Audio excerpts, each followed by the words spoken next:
Assalamualaikum warahmatullahi wabarakatuh.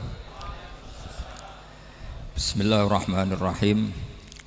Allahumma salli wa sallim ala sayyidina maulana Muhammadin wa ala alihi wa sahbihi asma'in nama ba'du. Yang sangat kula hormati ini wonten Habib Soleh bin Ali bin Hasan Al-Attas, Habib Ahmad sedanten para keluarga. Monggo sarang-sarang maos Fatihah supun kangge Habib Ali Syarifah Syifa sedanten keluarga. Al-Fatihah. A'udzubillahi minasyaitonir rajim. Bismillahirrahmanirrahim. Alhamdulillahirabbil alamin. Arrahmanirrahim. Maliki yaumiddin. Bismillahirrahmanirrahim. Ini saya niat ngaji tentang yang populer mawon ya, tapi dimaknani secara detail ngangge tradisi ulama. Idza matabnu adama in qata amaluhu illa min salasin shadaqatin jariyatin aw ilmin yuntafa'u bihi aw waladin sholihin yatullah. Kula maknani sing ketiga mawon, awaladin sholihin yatullah. Terus walad niku maknane anak. Anak niku saged anak nasab kados Habib Umar bin Nisbat Habib Soleh bin Nisbat Habib Ali namanya anak nasab. Lalu yang paling penting dari status anak niku soleh. Soleh niku status perilaku. Ya, dados soleh niku status ingkang soleh. Soleh niku maknane ingkang layak. Yat ulah nembe wonten sifat kedua ingkang dongano. Dados pertama nu sementing soleh. Dikata sakniki niku tiyang mendoakan orang tuanya, tapi mboten enten status soleh, ndak rapati mandi. Jadi ini yang perlu diperhatikan. Jadi status soleh itu kita dapatkan dulu, baru yadul. Sekarang do menculot, anaknya do rapati soleh, terus dunga saja ini rapati mandi. Nah ini Habib Ali bejo, anaknya dijinakno soleh ya soleh tenan. Jadi ini pun nama merger nih, jadi soleh kamil. Tapi ngeten nggih, kula pesan karena Habib Soleh mulai kecil sama saya, sama-sama ngaji di Mbah Mun. Orientasi terbaik saking sunnah nabawiyah gini ku keberlangsungan. Terus kula sering belajar tentang kitab-kitab samawi, kitab-kitab sing diriwayataken beberapa ulama ahli kitab sing pun disaken kalian ashabur Rasulillah sallallahu alaihi wasallam. Niku riyen Nabi Ibrahim niku pertama dadi Khalilur Rahman, kekasih Allah Khalilur Rahman. Niku mergi piyambake nu tersiksa protes. Terus kadang tiang saya ini kudu protes, tapi protes bukan kita demo. Protes itu tidak harus demo, protes. Ya Allah, dunia ini tidak fair. Engkau yang Tuhan, Engkau zat yang begitu penting, Engkau zat yang menciptakan langit dan bumi, Engkau zat yang memberi rizki, yang bikin air, bikin oksigen, semua kebutuhan manusia. Kemudian mereka tidak kenal Engkau. Ini tidak fair. Jadi beliau itu tiap malam itu ngumpat. Ini enggak fair dunia ini. Engkau yang begitu penting pencipta langit bumi, Engkau begitu penting yang menciptakan air, menciptakan kebutuhan manusia, kemudian mereka tidak kenal Engkau. Ini enggak fair. Ini enggak benar. Jadi sering marah gitu. Karena sampean enggak bisa bayangkan kan, apapun hebatnya presiden atau menteri atau rektor atau kiai terus nang desa enggak dikenali statusnya, diundang lek apa ning dilek itu gak keren blas. Karena ya sama kan, misalnya Habib Soleh Al-Attas, muridnya Said Umar bin Mbah Mun, terus nang desa diundang pening dilek, itu kan gak keren blas. Awal dari keren tetap dikenal. Nah kemudian orang itu tidak kenal Allah. Makanya terus beliau sujud berkali-kali, ya Allah, sama siapa munajatnya beliau. Innahu la yahzununi alla ara ahadan fil ardi ya'buduka ghairi. Jadi cara Kiai Sarang namanya innahu sak temene kelakuan la yahzunu, yektene nyusano ni ing ingsun, nyusano banget karena pakai lam taukid. Innahu sak temene kelakuan la yahzunu, yektene nyusano banget ni ing ingsun. Apa sing nyusano an? Apa sedene kelakuan la ora ningali ingsun fil ardi ing dalam bumi. Ahadan ing wong suwiji ya'budu kang nyembah sapa ahad ka ing panjenengan ghairi saliyane ingsun. Ya Allah, sungguh saya sangat susah. Karena Engkau zat yang begitu penting, kemudian yang tahu kalau Engkau Tuhan itu hanya saya. Sampean ngenes gak misalnya ada orang melihat saya itu Hafid, kemudian tidak tahu kalau beliau orang alim. Sampean sebagai muridnya ngenes gak? Ngenes kan? Ada orang memperlakukan Mbah Mun tidak tahu kalau beliau seorang alim alama. Kita sebagai santrinya ngenes gak? Ngenes. Lah ini Allah yang Tuhan, kemudian orang tidak ada yang memperlakukan dia sebagai Tuhan, bahkan nyebut saja tidak mau. Itu ketersiksaannya Nabi Ibrahim. Kalau kita kan tersiksa mergo ora duwe, ora payu rabi, terus sing wis payu rabi ra iso wayo, ya gitu-gitu. Macam-macam kesusahan. Itu jadi apa jadi wali itu sudah berat karena orientasinya agak tentang Allah tapi tentang diri sendiri. Ana sing susah proposal ragu ya Mas Agam. Macam-macam. Artinya Nabi Ibrahim itu orang yang benar-benar Khalil Rahman. Beliau tersiksa ini karena dunia dianggap gak fair. Masa Allah zat yang begitu penting kemudian mereka enggak tahu. Maka awal dari nubuah itu apa?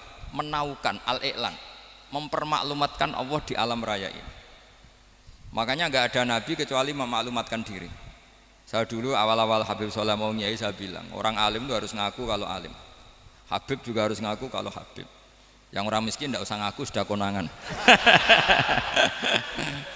Wong elek ora usah ngaku wis ketara elek. Sudah. Karena agama ini pertama yang menolong itu memaklumatkan. Sehingga pertama Nabi jadi Nabi dari Gua Hira, pertama apa? Cara saiki nggih kira-kira memaklumatkan. Tapi reso dibahasakno jumpa pers. Tapi yang jelas pertama yang dilakukan Nabi setelah di Gua Hira apa? Memaklumatkan diri kalau beliau adalah Nabi. Sehingga dikumpulkan semua terus beliau memaklumatkan diri kalau saya ini Nabi. Karena nggak ada artinya Allah kalau tidak dimaklumatkan. Makanya di Quran itu kalau menyebut Allah atau menyebut kebenaran selalu dimulai dengan kata fa'lam, harus dingertikan. Kita ngerti kemudian mengertikan ke orang lain. Makanya saya sering dulu bilang ke Habib Soleh, nggak boleh orang soleh menyembunyikan diri. Karena nanti kalau orang-orang soleh menyembunyikan diri, sing zuhara ala wajhil ardi adalah sesuatu yang nggak benar. Coba misalnya gini, orang bisa terhibur lewat dangdutan, terhibur lewat maksiat. Sementara orang nggak bisa terhibur lewat Thala al-Badru alaina, Asyraqal kaunu bihaja dan sebagainya. Maka orang-orang soleh adalah orang yang bisa memaklumatkan Allah, memaklumatkan Rasulullah, memaklumatkan Quran dan supaya itu diterima. Karena awal dari orang terima itu tahu dulu. Nah ini tahu saja enggak. Makanya Nabi Ibrahim susah, ya Allah, engkau zat yang begitu penting kemudian enggak diketahui. Ini apa-apaan, enggak fair. Akhirnya Nabi Ibrahim diangkat sebagai Khalil Rahman untuk menaukan atau untuk memaklumatkan Allah Subhanahu wa taala. Nah, sebelum itu beliau dihibur. Diterbangkan ke langit, ke alam malakut. Kamu susah ya, kenapa susah? Karena zat sementing engkau kemudian tidak ada yang menyembah.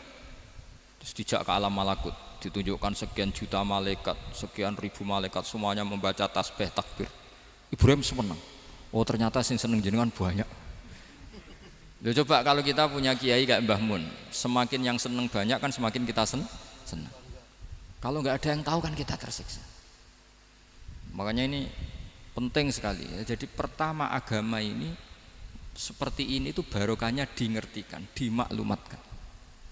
Saya ini orang yang humul itu menutup diri betul, kecuali bab ngaji. Saya kalau ngaji terbuka. Sampai saya tidak tahu apa ada yang streaming apa direkam, saya tidak tahu. Pokoknya saya satu-satunya saya mau terbuka itu pas ngaji. Dan saya pede karena dulu ngaji saya benar. Saya tanya Mas Akom, sebetulnya kalau sampean mau mulang terbuka bagus. Potensinya dua, konangan alimnya atau konangan. Ya resiko terbuka kan itu kok. Konangan alimnya. Nah daripada potensi yang kedua terus nggak mau ngajar ya humul. Syaratnya wali ku humul. Oh, humul itu nggak menampakkan diri. Memangnya mau menampakkan apa kalau nggak bisa apa-apa kan? Jadi saya tidak tahu itu humul apa bagian dari pengamanan diri. Apa mas? Apa? Aim. Jaga iman. Jadi Nabi itu pertama yang dilakukan apa? Memaklumatkan kalau Allah itu Tuhan. Jadi ciri utama orang soleh itu kalau kebenaran tidak mendominasi bumi ini. Jadi ciri utama orang soleh itu seperti itu. Makanya kenapa saya milih manhaj. Tentu Habib Soleh tidak harus niru saya karena antar orang alim tidak boleh saling mengikuti. Tapi juga seterusnya nggak boleh saling ganggu. Saya itu ngaji di mana-mana itu guyon. Karena bapak saya suka guyon, Mbah Mun suka guyon. Alasannya bapak dulu sederhana. orang sudah nyari hiburan dengan maksiat. Sehingga agama ini harus membawa keceriaan sosial, membawa keceriaan hati. Karena Allah ngendikan kul bi fadlillah wa bi rahmati fa bidzalika falyafrahu. Orang tuh harus senang dengan kebaikan. Orang happy dengan tolal badru alina, happy dengan manakibul akhyar, dengan fadhailul akhyar. Karena orang di sana sudah senangnya itu kalau ada maksiat. Nah sekarang agama dibawa orang-orang yang tidak menyenangkan juga. Ngaji teko wis merengut. Ada muridnya salah duduk marah. Salah posisi meja marah. Lalu orang-orang kan mikirnya kan daripada ngaji dimarahin terus mendingan ndak kan. Makanya Nabi itu paling marah itu kalau satu kebaikan jadi problem. Mu'ad bin Jabal itu pernah ngimami lama sekali. Dan yang makmum itu akhirnya mufarokoh. Dulu belum ditemukan fikih, tapi orang ini sudah berani mufarokoh. Jadi ini termasuk mujtahid sebelum tahu Fathul Mu'in, tahu Wahab, dia sudah berani mufarokoh. Jadi sudah luar biasa. Karena bangsa ibadah yang agak-agak ngawur itu tanpa diajarin sudah do pinter sendiri. Dia mufarokoh. Ketika dia mufarokoh, komentarnya Mu'ad, dia munafik. Sholat belum selesai kok mufarokoh. Singkat cerita Mu'ad melaporkan itu ke Rasulullah. Si tukang penggembala ini juga melaporkan ini ke Rasulullah. Tapi apa kata Rasulullah? Yang Rasulullah itu yang bela, malah bela yang penggembala tadi. Afattanun anta ya Mu'ad. Kamu itu tukang fitnah. Agama ini kalau kamu model begitu orang lari. Basyiru wala tunafiru, yassiru wala tu'asiru. Padahal ini baca Quran panjang, harusnya akan ibadah. Tapi karena ini menjadi problem sosial, orang menjadi tidak nyaman jamaah, itu sudah disalahkan Nabi. Karena tadi, kalau agama ini jadi problem, maka masalah besar. Makanya sifat dasar Rasulullah itu apa? Khafiful ma'unah, biayanya murah. Makanya saya ngaji di mana-mana ya suka seperti ini. Mejanya enggak jelas, pengunjungnya juga agak jelas. Semakin kacau semakin baik kira-kira. Ini pengunjungnya juga seperti ini kan. Nanti sampean yang pidato, jadi tak beri hak gue jelek saya ini namanya aqomaddin. Kalau faman tarokaha fakot. Jadi pilihannya kalau gak aqomaddin ya ada maddin. Jadi kenapa banyak kiai yang ceria? Karena tadi satu-satunya cara kita menandingi hegemoni maksiat adalah pembawa taat itu ceria. Karena orang itu mesti mencari kebahagiaan. Sebab itu para nabi itu mengajarkan agama ini dengan cara yang bahagia. Misalnya mangqala la ilaha illallah dakhalal jannah. Nabi tidak ngendikan gini, mangqala la ilaha illallah terus sholatnya benar, puasanya benar, belajarnya benar, jadi kiainya benar. Wah itu kalau itu panjang sekali, banyak yang nggak masuk surga. Sementara kubu yang lain kampanye sudah tenang bersama bapaknya di surga. Lah kita kampanyenya, kon sholat ra mesti ditompo, puasa ra mesti ditompo. Wes repot, syaratnya ditompo ikhlas wangel, kowe ra bakal iso. Berarti maknanya kan ra bakal mlebu swarga. Akhirnya wong kan mikir, wis sholat tetap ra swarga, poso tetap ra swarga, mendingan ra sholat. Jadi kita ini kan bersaing sama kampanye sebelah gitu. Makanya saya milih manhaj pokoknya Islam apik. Tapi bukan berarti saya menyepelekan aturan-aturan dalam sholat, karena yang kampanye itu sudah banyak. Biasanya kiai-kiai sing kereng kampanye tentang sing kereng-kereng nih. Itu saya manfaatkan ya sudah, itu bagian jenengan. Jadi orang itu harus mikir. Agama Kristen itu diterima di Eropa di mana-mana. Di antara sebabnya adalah karena orang dijamin masuk surga. Orang mau kayak apa faseknya tetap kalau mati bersama.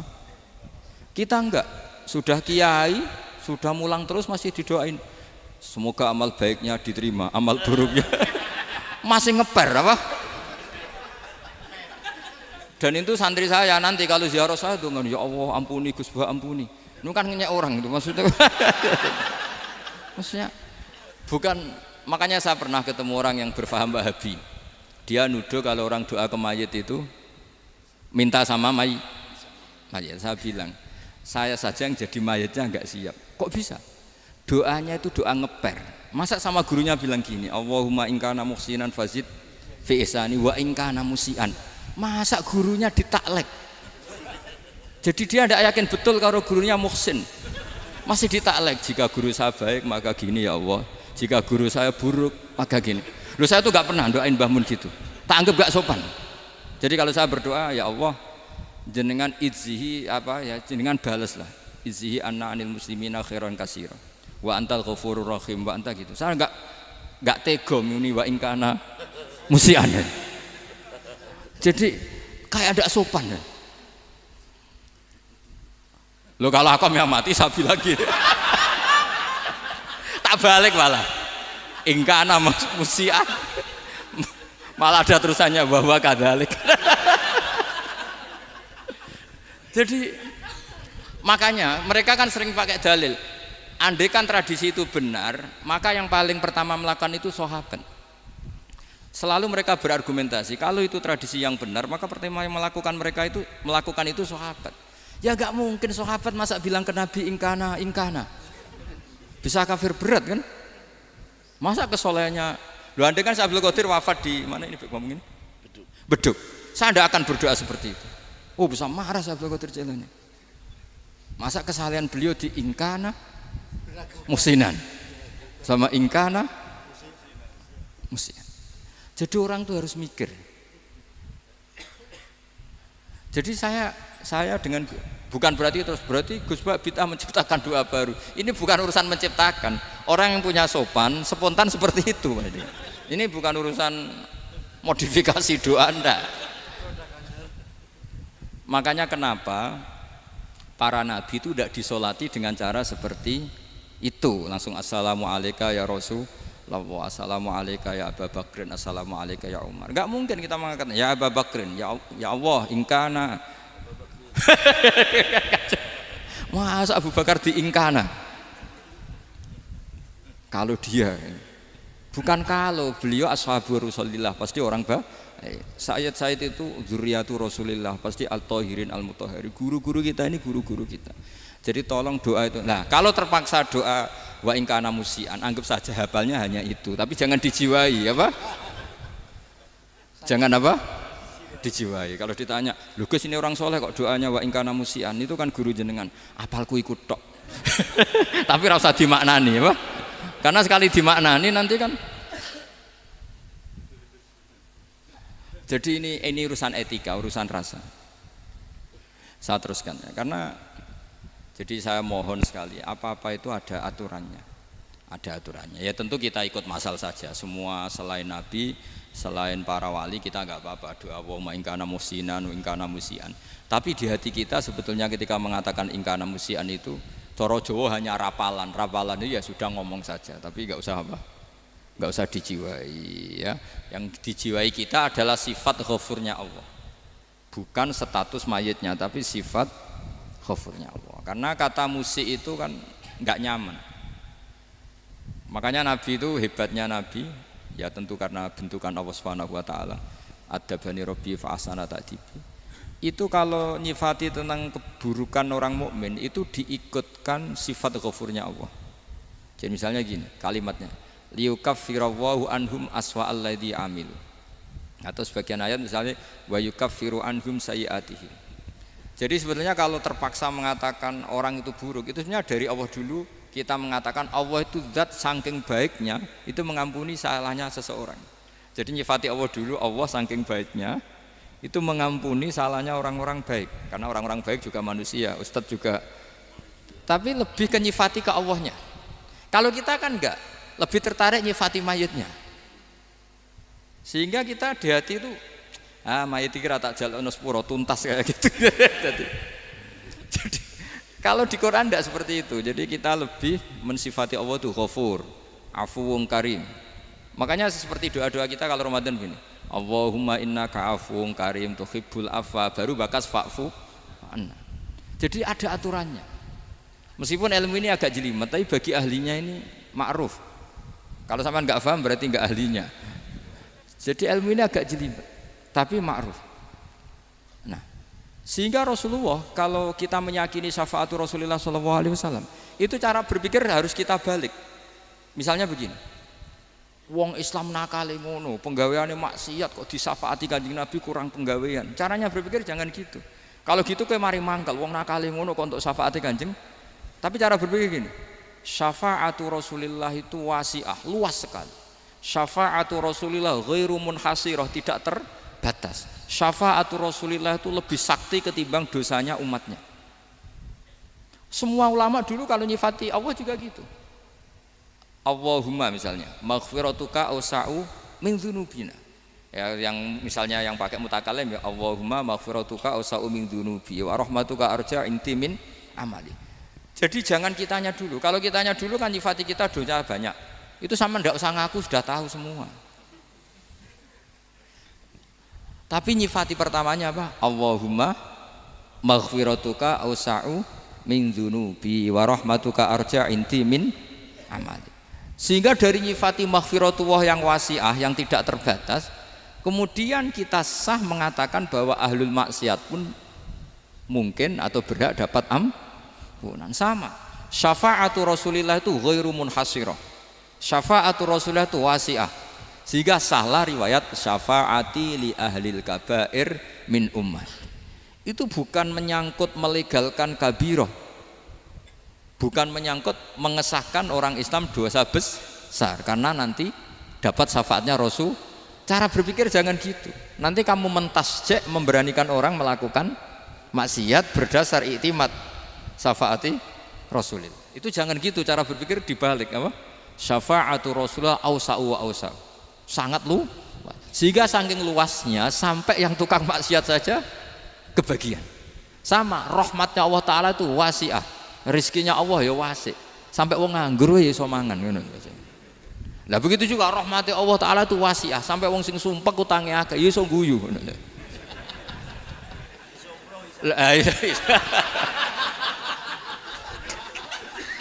Tapi kalau dibalik, misalnya saya diprotes kiai, saya pernah juga diprotes. Gus, umat kok mbok latih guyu, padahal mereka maksiate akeh, utange akeh gini-gini. Karena kamu menyifati orangnya. Kalau menyifati orang ini sampean guyu haram. Utang jatuh tempo, sampean gak mikir dosa ndak? Dosa. Jadi kiai muridnya goblok kok kiai kurang tahajud itu ya dosa. Jadi kiai kok muridnya goblok tenang wae. Sementing untuk sowanan itu amatir ya gini. Mestinya cara berpikir dibalik. Rahmatullah wasi'ah, rizquhu ya wasi', fadluhu wasi'. Sampai wong sumpek wae iso guyu. Sehingga kita ini sudah objek. Loh, kita ini tidak subjek. Di alam raya ini kita tidak subjek, tapi apa? Objek. Makanya saya berkali-kali mengatakan, mbok kayak apa sumpeknya kita, tetap wong iso guyu. Karena apa? Allah mensifati dirinya wa annahu wa adhaka wa abka. Allah itu adhaka, zat yang memberi orang iso guyu. Wa abka lan zat sing maringi wong iso nangis. Karena sifatnya Allah Ta'ala pasti nafidah, sifatnya Allah Ta'ala pasti terjadi. Dan kita objek. Makanya wong sumpek utange akeh, bojo ora percaya, tangga ora percaya, nak guyu banter-banter. Karena Allah ku adhakadat sing maringi guyu. Wa abka, sudah presiden, sudah gubernur, sudah menteri, nak Allah kepengin nangis no yo nangis. Coba ngeluhnya apa kalau misalnya jenengan seorang mantan presiden atau mantan gubernur, kadang anaknya calonan RT mbok menang bondak. Ngeluhnya apa orang alim, misalnya alim alama, anaknya mau jadi jurumiyah raiso, susah. Kaya raya anaknya jadi pasien, susah. Allah punya cara untuk abegah, untuk bikin orang nangis. Nah karena kita ini objek, pasti sesupek apapun orang yang bisa tertawa ya bisa nangis. Makanya banyak ulama yang nggak terlalu serius mikir agama ini, bukan karena dablek, enggak, karena Allah mensifati dirinya Al-Hadi, yang memberi petunjuk. Kita gak ditunggoni Kanjeng Nabi, gak ditunggoni Wali Songo, gak ditunggoni para alawin yang dulu, gak ditunggoni Habib-Habib yang kayak Said Abdul Al-Haddad. Tapi karena Allah itu Al-Hadi, yang memberi petunjuk, dan sifatnya Allah Ta'ala la budda wa ayat entakuna nafidah. Sifatnya Allah pasti nafidah. Amerika kayak apa liberalnya, sekarang trennya juga banyak yang masuk Islam. Kampung-kampung pedalaman gak ada kiainya, cukup mudin. Kadang yang membawa agama itu orang yang ke situ mau nyari kayu. Orang di pedalaman Kalimantan, Sulawesi itu pertama itu nyari kayu, tapi bawaan hidayat, lama-lama bikin masjid. Saya pernah di Korea, ke sana orang nyari uang, niatnya juga nyari uang, tapi akhirnya tersiksa kalau enggak bikin masjid. Karena apa? Karena Allah itu Al-Hadi, zat yang memberi petunjuk. Maka kamu tidak usah khawatir. Agama ini pasti jalan ila yaumil qiyamah. Karena Allah Al-Hadi. Sama. Mbok kamu umat mbok weden-wedeni kowe ku amalan ora mesti ditampa. Nek ora ditampa mlebu neraka. Ngono mulai ngaji ya tenang ae. Tenang, santai. Bahkan kadang bilang gini, Pak Yai tadi gak bener. Masa ngecap orang mlebu neraka? Kita yang masyarakatnya gak tahu pintunya. Pak kayaknya tahu pintunya. Karena orang itu punya cara. Loh ya betul. Orang Bedui itu kalau ngaji sama Nabi itu lebih unik timbang yang soleh, timbang yang pinter. Sehingga banyak ilmu itu ditemukan dari orang Bedui. Karena cara berpikir itu aneh. Kalau orang soleh, orang waras kan berpikirnya ada aneh, standar. Jadi orang Bedui itu aneh. Pernah suatu saat Rasulullah itu khutbah cerita kiamat. Wah dahsyatnya kiamat kayak apa? Semua orang diam nangis semua. Orang Bedui enggak, lebih cerdas. Ini Nabi itu aneh. Cerita kiamat kok udah ada tanggalnya ini gimana? Orang nangis semua karena dahsyatnya kiamat kayak gitu. Bumi dihancurkan, wus. Pantas sudah nangis dewi-dewi. Ya ono sing nangis pabrik banyune macam-macam ya.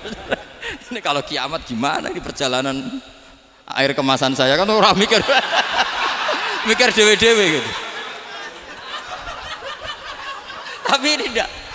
Orang Bedui cara berpikir tuh enggak. Malah ya Rasulullah mata sa'ah. Engkau itu cerita kiamat tapi enggak jelas tanggalnya. Kalau cerita kiamat ya harus jelas dong kapannya. Jadi unik. Jadi cara berpikir sahabat kaget semua loh. Kaget. Karena gak kepikiran. Nabi a'radu anhu, a'radu itu mengabaikan.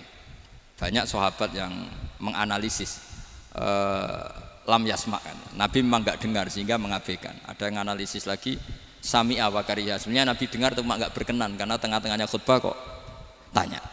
Tapi si Arabi ini cerdas. Masuk akal kan? Misalnya mau pilihan presiden, orang mesti tanya kapan kan gitu. Ya kan? Mau ganti presiden atau ganti bupati, takarannya orang kan kapan? Kayak Mas Akom jadi wali ndak? Pertanyaannya kan kapan? Kalau jatuhnya kan sudah ya. Sehingga tanya, mata sa'ah ya Rasulullah. Lama-lama Nabi diangen-angen, bener juga orang ini. Saya cerita kiamat kok gak jelas kapannya. Ini Nabi menjawab. Tapi karena Nabi orang-orang yang sangat pinter, tanya balik. Ma'atat talaha. Lalu kalau kamu berani tanya kiamat kapan, saya tanya balik. Ya persiapan kamu apa? Jawabnya santai saja. Fawwah ma'atatulaha kabira sholatin wala siyamin walakinni uhibbuka ya Rasulullah. Saya enggak menyediakan apa-apa, sholat saya biasa aja, maksudnya standar. Ya kira-kira 5 waktu pas. Ya jenis saya lah kira-kira gitu.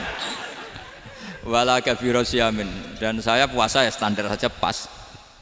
Walakinni uhibbuka ya Rasulullah. Tetapi saya mencintai engkau ya Rasulullah. Jawabannya Nabi apa? Almar'u ma'aman ahabba. Sebagian riwayat anta ma'aman ahbabta. Jadi hadis itu populer tuh barokahnya wong desa tadi. Andai kan dia punya etika maka sowan dulu tanya 4 mata. Itu jadi hadis ahadi. Tapi barokahnya dia selonong di depan umum.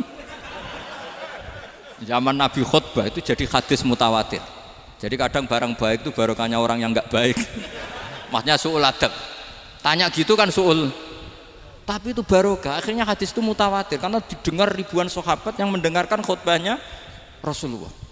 Tapi kalau hadis itu satu-satu kan khossoni bidzalika Rasulullah, khossoni bidzalika Rasulullah, itu nanti jadi hadis ahadi yang kualitasnya jauh di bawah hadis mutawatir. Jadi barokahnya orang su'ul adab itu ya ada. Karena Allah yang mendesain ini. Akhirnya kata sahabat, kata Anas bin Malik, mereka itu mangkelnya bukan main sama Arabi tadi karena tanya nggak sopan sama Rasulullah. Tapi setelah Nabi jawab almar'u ma'aman ahabba fama farihu bisyai'in farahahum bidzalika badal. Mereka tidak pernah senang dengan hadisnya Nabi sesenang riwayat almar'u ma'aman ahabba. Barokahnya Arabi Bedui. Makanya saya sebagai kiai ini Bedui saya tak pertahankan ila yaumil qiyamah. Karena umat ini pernah terbarokahi oleh orang apa? Bedui. Barokah su'ul adab tadi. Jadi mohon ini supaya majelis ini kan majlisul iltorti Rasulullah, coba terlatihlah mengatakan Allah itu subjek, Allah itu al-fa'ilul mukhtar, Allah itu al-fa'ilul mukhtar, Allah itu yang menentukan alam ini. Dan Allah mensifati dirinya wa annahu huwa adhaka wa abka. Allah itu zat yang memberi orang itu bisa tertawa. Dan Allah juga yang memberikan orang itu bisa menangis. Mbok kayak apa kamu neror umat, wah amal nggak mesti diterima gini-gini. Ternyata ning majelis nangis ya, mulai guyu. Kadang guyu-guyune ngenyek tenane. Daripada apa ya agak-agak merodok orang yang dohirnya beda dengan batinnya, nggak perlu distatuskan seperti itu. Ya sudah biasa saja. Jadi, nah, fi muqaddimihim, imam besar dalam manhaj ini namanya Abul Hasan apa? Asyadzili. Abul Hasan Asyadzili itu kalau ada orang tanya gini, Beb saya ini susah, sholat saya tidak mesti diterima Allah gini-gini, marah. Nggak usah. Kafa bika jazaan an radiyaka laka ahlan. Sudah kamu ditakdir pernah sujud itu sudah keren. Saya itu andaikan dapat kabar dari malaikat bahwa sholat kamu tidak diterima, saya tidak susah. Bukan karena sombong. Pernah ditakdir sholat sujud ning Allah itu keren.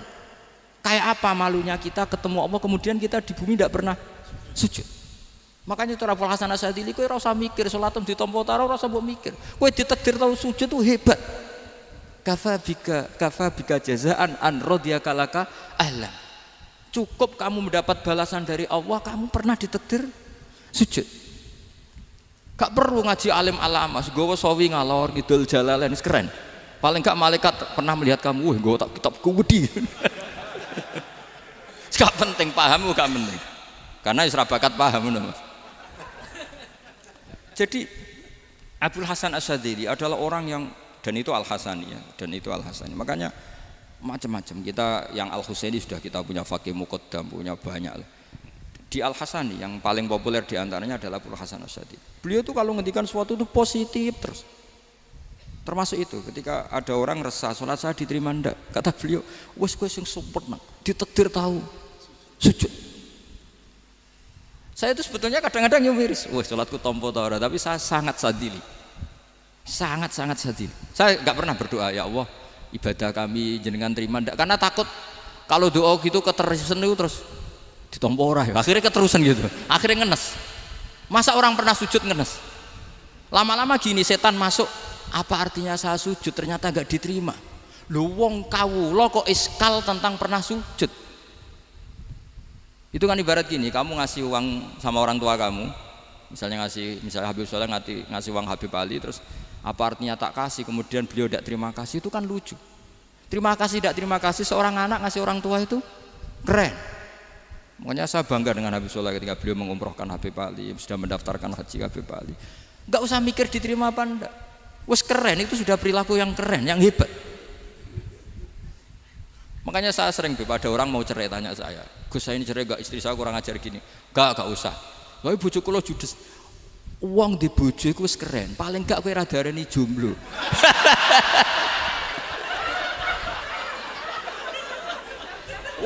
Diarani duda ora enak. Wis luwe sabar ndi diarani duda mek diarani bojo judes. Enak bojo judes cek gagah. Di bojo lah. Oh, provokator itu. Jadi kafabika jazaan an radiyaka laka ahlan, sudah ditakdir pernah sujud itu sudah keren. Dulu ulama ala hadan nampak. Ulama dulu cara berpikir seperti itu. Makanya ulama dulu kalau nafsiri wasjud waqtarib sudah pernah sujud. Di Quran enggak pernah ada ayat wasjud lan sujudo sira ingkana kada wa kada ingkunta mutayakinan biqabuli sujudi. Kan ada sujud ya sujud saja, tidak usah mikir makbul apa tidak makbul. Sudah kalau sujud pasti waqtarib. Terus saya sebenarnya ya sebagai orang ya kadang wedi, salatku ditampa ta ora. Tapi kalau keterusan nanti ada was-was yang mengatakan opo artine sholat. Lu tuh kan ngeri seorang hamba sing uripe ning bumine Allah kemudian menyoal pernah sholat hanya karena takut gak diterima. Itu kan geblek banget. Nah, saya jenis kiai yang di partai itu. Saya enggak tahu kalau keneng di kom. Di umat masa kamu gak ada keren blas. Jadi nah nanti kalau misalnya ada manhajnya Habib Soleh yang tidak seperti itu tidak apa-apa, mungkin supaya orang nggak takabur, nggak fakhr, sehingga makanya mulai dulu lama itu ya partainya kalau nggak rojak ya khauf. Nah saya ini yang jelas terang-terangan ikut partai rojak saja, apa? Partai rojak, karena banyak yang sudah di partai khauf. Tapi saya rojak yang bil ilmi tadi. Makanya Sayyidina Umar radhiyallahu anhu itu yang namanya sama sujud. Saya itu punya kitab. Habib Soleh pernah tak tunjukin tulisan tangan saya. Muji-muji sujud. Sayyidina Umar ketika ditusuk seorang kila itu Majusi, Abu Lu'lu' terkenalnya itu. Itu Hulamul Mughirah terkenalnya itu. Ditusuk, dia sahabat, beliau sahabat, wali. Jadi nusuk Umar tuh kayak apa? Nusuk Mas Akom aja dosa besar, apalagi nusuk Umar. Itu ketika ditusuk, dia itu ya punya dendam. Namanya manusia itu punya dendam. Artinya namanya orang kan mangkel sama yang nusuk. Kalau orang mangkel itu inginnya kan yang nusuk itu masuk neraka. Tapi apa kata Umar? Ngendikan gini, tanya pertama, yang nusuk saya siapa? Orang Majusi. Orang Majusi, Hulamul Mughirah. Alhamdulillah alladzi lam yaj'al maniyati biyadi rajulin lam yasjud laka sajdatan yuhaju biha indaka yaumal qiyamah. Saya itu senang Gusti, yang nusuk saya orang yang enggak pernah sujud sama jenengan. Jika kalau saya dendam supaya dia masuk neraka, saya enggak takut orang itu nuntut sama saya. Tapi kalau dia pernah sujud, pernah sholat, kemudian dia masuk neraka karena nusuk saya, kemudian dia berargumentasi, saya pernah sujud ya Allah, kenapa engkau masukkan neraka? Saya tidak berani jawab ya Allah. Saking hormatnya sama yang namanya sujud. Jadi kamane dendamnya kesampaian cara Jawa ya. Dendam dengan tanda kutip ya, tidak makna semestinya. Jadi mangkel mbek sing nusuk nak mlebu neraka pantes wong ora tau sujud wae Gusti gitu. Tapi kalau pernah sujud kemudian dia masuk neraka karena saya, bisa yuhajuni biha yaumal qiyamah. Jadi kayak apa sujud? Saya apa? Nabi itu kalau muji sujud sampai ngingatkan wa hatta takuna sajdatul wahidatu khairan minad dunya wa ma fiha. Nanti kalau kamu di akhirat ketemu Allah, kenangan terbaik kita apa? Di dunia pernah sujud. Keren aja. Cara ning pondok wis tau bayar seharian lho. Cara sowan kiai tau ngamplopi Mas. Wis go jajan. Nah tapi kadang setan itu masuk tadi. Apa artinya sujud gak mesti ditompo, apa artinya sowan Habib ngaturi ra mesti ditompo, ngaturi kiai. Akhirnya ada ketakutan. Nah kalau ketakutan ini berlebihan lama-lama, ma faidatus sujud. Wah itu sudah buruk sekali wong hamba kok tanya ma faidatus sujud. Lah ini di pentingnya mazhab-mazhab Syadzili. Jadi saya ngaji agak-agak uraan wa amdan. Kalau ini watak sudah bukan. Jadi uraan itu ada dua, ada yang amdan bismil ilm, ilmunya banyak terus milih manhaj. Insya Allah saya partai itu. Ada yang uraan bakat Mas. Ada ya? Ada apa banyak? Nah sebetulnya khauf juga gitu Bim. Ada khauf itu karena ilm. Ada Habib alim alama atau kiai alim alama, dia tahu masyarakat kalau ngikuti Gus Bak nanti jadi fakhr, kurang tawaduk, terus dia milih partai khauf. Lah yang buruk itu ada kiai yang milih khauf pancen dari awal sati cilik. Jenisnya wis sati. Jadi sebenarnya dia ndak cukup ilmunya nerangkan khauf, cuma jenisnya wis sati cilik. Wong ning omah lawang dikunci ono gludak-gludak, ono hantu putih. Jadi ya sama, yang bawa rojak bisa bawaan dablek, yang bawa khauf bisa saja bawaan ati cilik.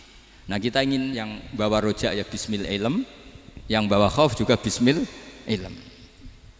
Ya ono teh Mas, wong sing ati gede, pegawene dua blek, tapi enggak bawaan rojak, memang bawaan dablek. Ada yang ati cilik tapi bawaan khauf. Jadi mengatakan khauf tapi sebetulnya bawaan ati cilik. Nah kita inginnya ndak, kalau rojak ya bismillah kayak Abdul Hasan Asyadzili, kalau yang kampanye khauf kayak Said Abdul Haddad bawaan apa? Ilm. Sehingga kita ini Kul inni ala bayyinatin mir rabbi, semua itu berdasar ilmu sing jelas welo-welo. Makanya semua nabi memaklumatkan apa? Kul inni ala bayyinatin mir rabbi. Jadi semua ilmu syaratnya apa? Bayyinah. Bayyinah itu kebenaran ilmiah sing jelas welo-welo. Makanya itu yang disebut Allah Subhanahu wa taala mensifati kekasihnya yaitu Nabi Muhammad sallallahu alaihi wasallam, lam yakunil ladzina kafaru min ahlil kitabi wal musyrikina munfakkina hatta ta'tiyahumul bayyinah rasulun minallah yatslu suhufan mutahhar. Niku Kanjeng Nabi saking cerdase meneh dek wong Islam, wong musyrik, wong kafir ngerti logika yang dibangun Nabi saja kuat infikak dari kemusyrikannya. Makanya disebut munfakin. Orang-orang musyrik, orang-orang kafir tidak munfakin, tidak tercerabut dari akar akidahnya hatta ta'tiyahumul bayyinah. Itu siapa? Rasulun minallah yatslu suhufan mutahhar. Masyhur itu debatnya Nabi dengan orang-orang musyrik. Mereka bilang, ya Muhammad, Kita ini urusannya banyak, kasusnya banyak. Lalu Anda mengajarkan ke Tuhan satu. Masa urusan banyak cukup Tuhan satu? Itu enggak fair Muhammad. Aja'alal alihata ilaha wahida inna hadza la syai'un ujab. Urusan kita banyak, masyakil kita banyak, muskilah kita banyak. Kalau Tuhannya satu enggak cukup Muhammad. Nabi dengan santainya memberi penjelasan. Ya sudah gini saja. Kalau kamu jadi budak atau pembantu, majikan kamu banyak. Semuanya merintahkan kamu, semuanya bikin aturan untuk kamu. Kamu suka enggak? Ya enggak suka Muhammad. Kalau majikan kita banyak repot. Ya sudah, Tuhan kamu itu majikan kamu. Kalau banyak perintahnya beda-beda kamu pusing. Ya udah Mat, Tuhannya satu aja Mat. Karena Nabi bayin, orang itu bisa dibalik-balik pikirannya. Makanya disebut darabahu masalah rojulan fihi syuraka'u mutasyakisuna wa rojulan salamal lirojul hal astawiyani masalah alhamdulillah. Jadi Nabi itu kalau adu argumentasi itu luar biasa. Jadi segampang itu Nabi memberi apa? Argumentasi. Karena beliau adalah al-hujjatul balighah. Jadi Nabi itu gak pernah kalah. Pernah Nabi debat sama orang Yahudi. Muhammad, saya ini turunan Ibrahim. Kita ini Israel ya. Kita tahu Israel adalah turunan Nabi. Israel nama lain dari Yakub. Yakub bin Ishak bin Ibrahim. Padahal Yakub ini punya anak namanya Yahuda. Makanya Yahuda bin Yakub bin Ishak bin. Kita ini yang mirip Ibrahim, bukan kamu. Tapi orang Yahudi itu nggak apal nasabnya, sehingga mereka bilang kita ini saking baiknya Ibrahim saja pengikut kita. Terus digojlok oleh Nabi. Ibrahim itu buyute Yahuda. Makanya digojlok ha antum ha ulai hajatum fi malakum bi ilm falimatu hajuna fi ma laysa lakum bi ilm. Kita adu debat itu sudah ilmiah. Kenapa kamu menjadi tidak ilmiah? Kenapa Muhammad? Terus Allah menurunkan wa ma unzilatit Taurat wal Injilu illa min ba'di afala ta'qilun. Artinya gini, kalau Ibrahim dikatakan Ibrahim Yahudiyah, itu sama dengan saya berkali-kali podo karo sampean misalnya ngendikan Mbah Zubair itu pengagumnya Gus Roji misalnya. Padahal Gus Roji bin Ubab bin Maimun bin Zubair, misalnya Gus Roji bin Kiai Haji Ubab bin Kiai Haji Maimun bin Kiai Haji Zubair. Nah Ibrahim itu kan Yahuda bin Yakub bin Ishak bin Ibrahim. Terus mereka bilang Ibrahim itu pengikut Yahudi. Itu kan kebalik-balik. Kayak Habib Hasan itu pengagum Habib Soleh. Kan Habib Hasan rohnya ini gimana ini sih mbahnya kok dianggap. Nah sehingga orang Yahudi ketika Nabi berdebat beda dengan Nabi Muhammad SAW. Ketika ditanya kenapa kamu yakin agama tauhid millata abi, karena ini agama nenek moyang saya, millata abikum apa? Ibrahim. Jadi jelas. Akhirnya orang Yahudi ngerti. Ya kan sama dengan mengatakan tadi Pak Karno itu pengagum Puan Maharani. Kan aneh enggak kalimat itu? Mbah Hasyim Asy'ari itu pengagum Gus Dur. Gak lucu. Itu debat. Jadi Nabi itu orang yang bayinah. Bayinah itu kalau menerangkan kebenaran itu bahkan orang kafir pun bisa infikak, bisa munfakin, tercerabut dari akar kekafiran. Nabi itu mudah sekali merubah logika. Makanya di Quran sering ada kata aro'aitum, karena memang tadi. Nah saya mohon apapun pilihan Anda rojak kayak Abdul Hasan Asadili tadi. Ketika orang resah sujudnya diterima apa enggak, sholatnya diterima apa enggak, beliau bisa berargumentasi betapa pentingnya sujud. Wes aja kowe iku kawula, tahu sujud iku keren. Saman bayangkan betapa malunya kita kalau kita ketemu Allah kemudian di dunia enggak pernah. Lho paribasane kula mlebu swarga lah iku isin. Mlebu swarga tapi ning donya ora tahu isin. Sama seperti kowe di guru saurip-uripmu ora tahu salam templek isin. Kira-kira seperti meskipun salam template ora penting ya ora penting tuh misalnya soleh salam template 50.000 duwe wis akeh ngono kan nama sakom penting kudu rokok itu bukan nilainya kok betapa malunya kita. Saya dulu mau sarang andai kan tidak pernah khidmah sama iya malu tenan sebagai apa santri. Makanya Sayyidina Umar ketika beliau dibunuh orang itu pertanyaan pertama dia pernah sujud enggak pernah. Andai kan dia pernah sujud, maka saya tidak berani masukkan dia masuk neraka. Takutnya dia protes sama Allah, ya Allah saya pernah sujud, kenapa harus di neraka? Atau Umar ditanya Allah gini, Umar, kue ridho wong sing tahu nyembah aku, kemudian dia di neraka. Kayak apa? Jadi makanya Umar ketika wafat ketika alhamdulillah alladzi lam yaj'al maniyati biyadi rajulin lam yasjud laka sajda. Ya, jadi saya mohon sekali jadi majelis ini sebuah majelis mubarak, caranya tauhidnya dibenarin ya, tauhidnya dibenarin. Jadi Allah itu adhaka wa abka, Allah itu al-hadi, Allah itu ar-razzaq. Sehingga menteri ekonomi mbok salah rumusillah wong tetep mangan. Mergo Allah itu ar-razzaq. Mbok negara dikelola keliru lah wong tetep mangan, wong Allah itu ar-razzaq. Kiai ya rada akeh sing di masalah. Tapi ya tetep agama ini jalan. Lho andai kan syaratnya agama ini kiai ini bener. Wah ya repot. Kowe iso bayangno masakom bener terus. Tapi agama ini berkali-kali coba di TV itu banyak nyun sewu, ada ustadz, ada kasus apa, ada kiai, kadang ada masalah hukum. Agama ini jatuh enggak masalah. Padahal di TV itu sudah dinasionalkan kan, ada kiai terlibat kasus hukum atau ustadz tertangkap karena melakukan apa itu. Tapi enggak ngefek karena agama ini bihifdzillah wa biriayatillah. Sama. Negara mana-mana kadang manajemen ekonominya enggak jelas, tapi masyarakat ya makan karena Allah Razzaq. Sama, aku kancanan masako mengeluh, tapi Allah adhaka, akhirnya iso guyu. Padahal orang untungnya blas kancanan dede. Tapi karena Allah itu adhaka. Nah kita dengan istri yang kita cintai, dengan keluarga kadang yang nangis. Karena Allah itu zat yang bisa memberi abka. Wa annahu wa adhaka wa abka. Terus wa annahu wa amata wa ahya. Kita tidak ingin mati, ya mati saja karena kita objek. Nah, hidayah itu seperti itu. Allah al-hadi. Apa? Allah itu kayak apa Korea, negara ateis. Enggak kebayang di sana ada ngaji Aqidatul Awam, Mabadi' Fikih. Sekarang banyak. Saya tuh kalau beli Aqidatul Awam kerdusan, tak kirimkan ke Korea. Sebelum saya ke Korea, karena sebagian santri saya di Jogja. Di sana ada ngaji Aqidatul Awam, ngaji Takrib. Bahkan saya di sana dilagokno sakduna fid dunya. Kayak apa Allah kalau ingin bikin hidayah? Karena Allah itu al-hadi. Wong Indonesia digerakno seneng duit. Bareng wis seneng duit mau apa? Korea. Setelah di Korea tersiksa karena enggak ada tempat sujud. Akhirnya urunan. Segampang itu kalau Allah mengendaki. Itu enggak dibenem MUI, enggak dibenem.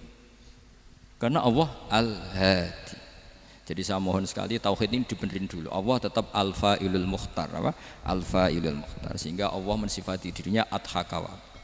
Mbok kamu bendung kayak apa, orang ngaji saya tetap guyu. Sekarang iso mbuli saya, oh Gus Bab ngaji tidak guyu. Allah yang memberikan guyu kamu itu. Andai kan sesuai status kamu, kowe ora ngarep guyu. Utang akeh, jatuh tempo, bojo ora percaya.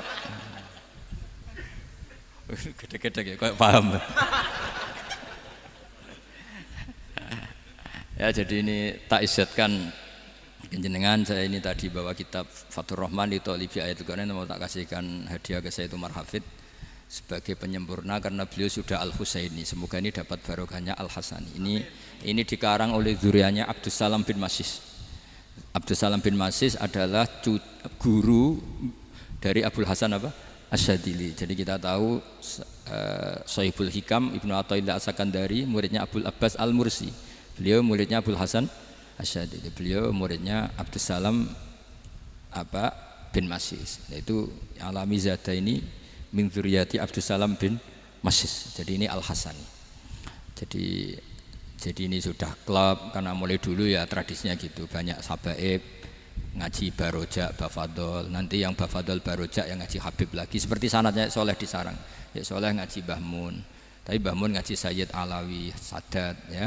Ngaji Sayyid Zaini Dahlan. Nanti setelah Sayyid Zaini Dahlan ngaji Ajam lagi Usman Adim Yati. Jadi ya biasa mulai dulu silsilah ya seperti itu. Jadi seperti dulu Ibnu Abbas termasuk Qorobatul Rasulillah. Jadi dulu Qorobatul Rasulillah itu Bani Hasyim sama Bani Muttalib. Tapi kalau sekarang ya tentu para sadat, para habaib. Dulu biasa Ibnu Abbas ngaji ke Zaid bin Sabit. Itu Ibnu Abbas yang mencium tangannya Zaid bin Sabit. Tapi Zaid bin Sabit juga mencium tangannya Ibnu Abbas.